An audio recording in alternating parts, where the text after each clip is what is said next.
Hello and welcome to Pickleball Therapy, the podcast dedicated to your pickleball mind.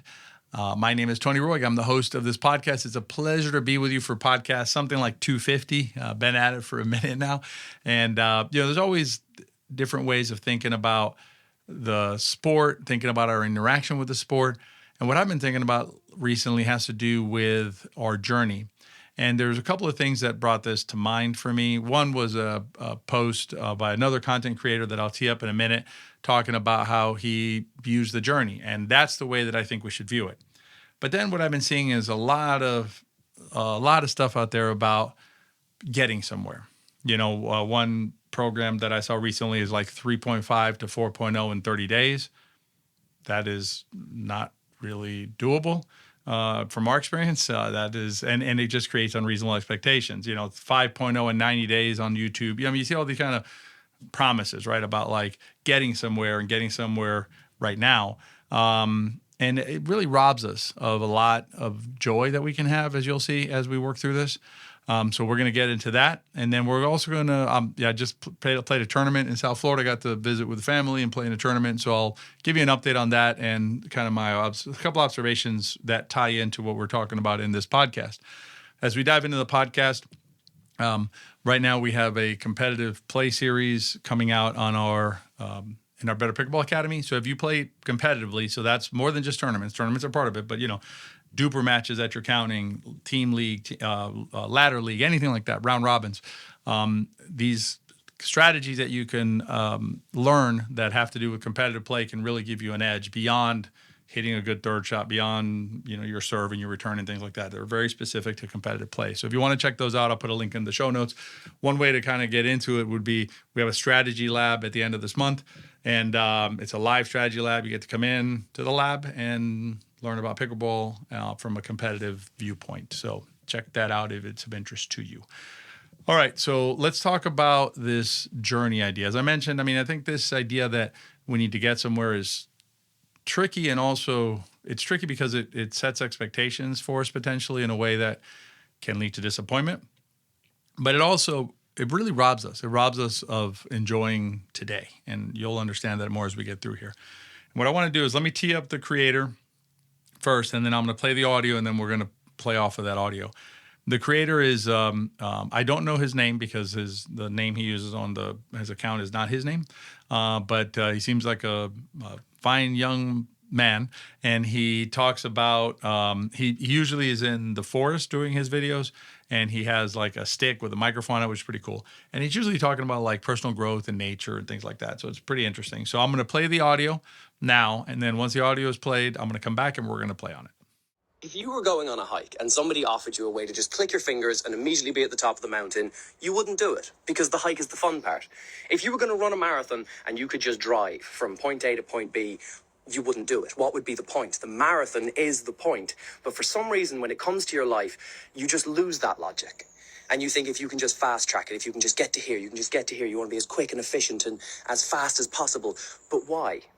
You don't want to get from point A to point B in your life as quick as possible, because point B, we all know what point B is, and it's not that good. You don't want to get there quicker.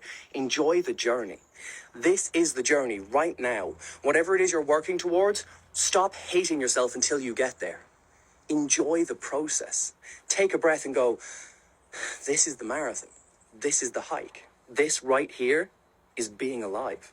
I thought that was really interesting way of looking at things, right? At processes, the idea of like the mountain was kind of interesting, right? Like, you're going to hike a mountain and you can just press a button. Would you do it? Hopefully the answer is no, right? Because that's not the point of climbing the mountain. And it's really the same thing with pickleball. I think with pickleball, sometimes it's easy to fall into these traps of, I need to get somewhere. I need a rating of a certain number. I need to get a medal of some sort. I need to win a certain thing. I need to be accepted to some group, whatever it is, right? And so what happens is when we do that is we lose the advantage, lose the joy of the current moment. So going back to like the mountain idea, when you're hiking a mountain, hopefully you're noticing the trees, you're noticing the flowers, maybe you see a lizard, maybe you hear a bird, a cicada this time of year, whatever it is, right? So you're You're taking in the sound of the wind through the trees, a creek nearby, whatever it is, right? So you have all these experiences that are happening around you as you're hiking up the mountain. If you hike up the mountain in a more business-like fashion, right, where you're just like focused on just getting to the top of the mountain, not noticing what's around you, kind of defeats the purpose of the hike, doesn't it? I mean, the purpose of the hike is actually the whole experience, including the views at the top of the mountain. I'll give you that, right? But let's say you were hiking and, you got 3/4 of the way there, and for whatever reason weren't able to make it to the top. Time, or, your leg starts hurting or something like that. That doesn't mean your hike sucked or was bad, right? Because you got the hike in. But if you're so fixated on the top of the mountain that you lose sight of the hike, that's just really robbing you of a significant portion of your experience. And it's the same thing with pickleball, okay? I don't know where you're at right now in your game, right? Whether it's by level or how you think about it, right? Wherever you're at right now is where you're at right now. Perhaps you have a thing that you want. Okay, I want this other thing. And that's fine. There's nothing wrong with wanting that, like wanting to climb, to hike the mountain. That's fine. But if you are so fixated on the result, on the thing, and there's a spoiler alert because we're going to get to that in a second, and there is no thing.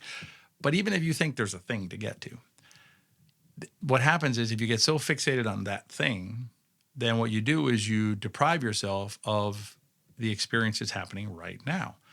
Example, you've been working on your volleys, okay? And so your volleys have improved, right? You've been putting the work in and you start improving your volley. It becomes not a thing. Like it's like the flower you walked by on the hike, or the tree you didn't see, or the bird you didn't hear, because you're still not whatever your goal is, right? And if you want to use, let's just use some terminology that'll help with this process. So like this 3-5 to 4-0 in 30 days thing, right? So you're not yet a 4-0. Okay. So you're not a 4-0, so nothing matters. The good volleys don't matter. Your friends who congratulated you on the shot, that doesn't matter, right? The battle that you won, the battle that you lost, doesn't matter. Because all that matters is what? Getting the 4-0, getting to the top of the mountain, whatever it is. So you lose all that time in between, and they're beautiful moments, and they are. And let's assume that for whatever reason you don't make it to 4-0. Okay, so you get to 3.95 or 3.87 or something. In this, the way we're framing it. Then what? Then everything sucks because you didn't make the 4-0. Obviously, it doesn't make any sense, right? So, but even though it doesn't make sense when we're talking about it here, nice and calmly, me and my microphone, you hearing it wherever you're hearing it. It can happen to us when we lose sight of it. We lose the framing, we lose perspective, right, of the situation. So remind yourself be wary of falling into the trap of looking forward, looking ahead to wherever you think you need to go, and not seeing the flowers, the trees, and the cicadas maybe along your path to that destination. And there's nothing wrong with the destination, nothing wrong with growth, there's nothing wrong with, the hiking, right? But enjoy the process of the hike, not just fixating on the mountain. And here's the kicker. In the hike, there is a summit, right? There can be a summit that you can get to. In pickleball, there is no end. So there is no final destination, right, that I get to here.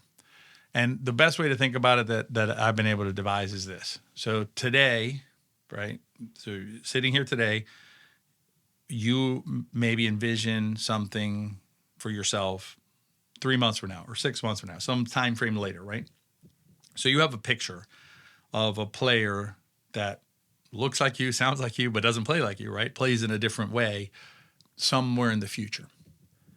Now, okay, that's fine. But now let's fast forward to that next player. So now you're that player.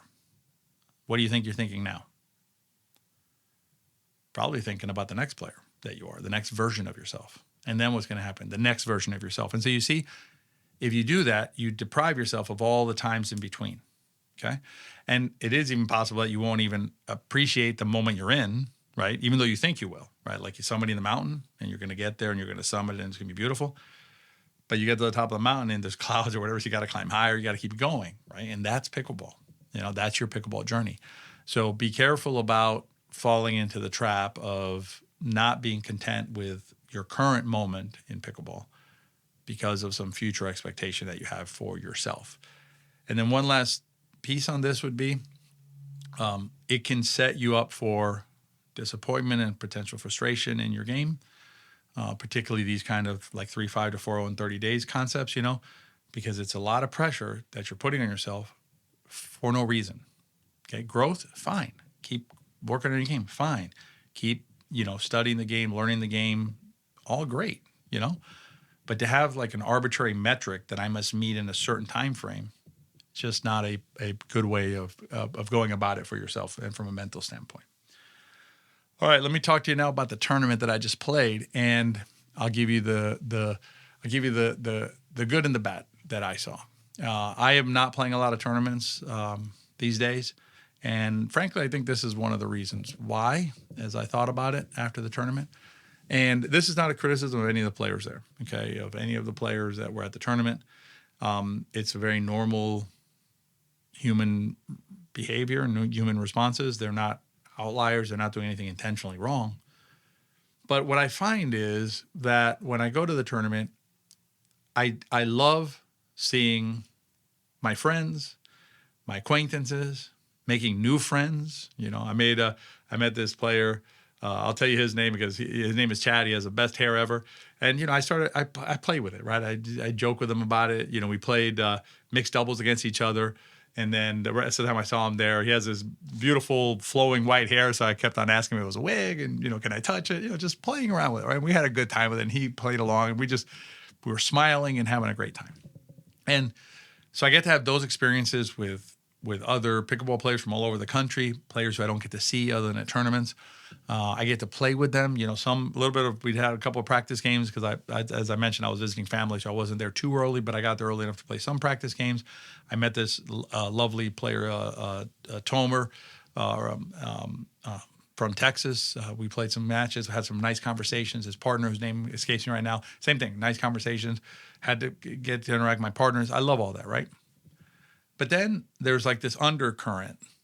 And again, it's like, I'm not picking anybody out here, but just undercurrent in the tournament of just stress and pressure, And I'm laughing about it because, and maybe I shouldn't laugh about it because, maybe, I have the benefit of the journey that I've been on for the last 4 or so years with this podcast and studying the books and things like that. And perhaps they just don't have the benefit of that, right? But I would encourage them to, if they're listening to this, to go on the journey, because to go to a tournament and play in a tournament and feel the amount of stress that these players do, frankly, is unfortunate from my perspective. It robs them of the event, and frankly, it's not an environment that I choose to be in. So I have other things that I can do, like record this podcast and other projects. So that's where I'm going to be at. But for you, the listener, right, be aware of that, right? If you're falling into the trap of pressure and stress in pickleball, take a step back and remember, you're playing a game, okay? You're hitting a plastic ball on a court with your friends, getting some exercise, getting some sun. That's what it's all about. It's all about that. It's not about winning or losing and getting stress on yourself because of it. So hopefully that helps you maintain a healthier perspective as you play. That's this week's podcast. Hope you enjoyed it. I hope I get to see some of you at our upcoming strategy lab or inside the Better Pickleball Academy. It's our pleasure to be able to coach you in this podcast as well as in everything else that we do in the Better Pickleball ecosystem of pickleball training. So, and if you enjoyed the podcast, consider rating and reviewing it. I believe there hasn't been a rating in a while on some of the platforms. So if you're in there and don't see a rating and don't mind giving us a rating, I would appreciate that. It helps us reach other players like you. And as always, share it with your friends, because remember, if you enjoy the podcast, they probably will too. I hope you have a great week, and I'll see you next time.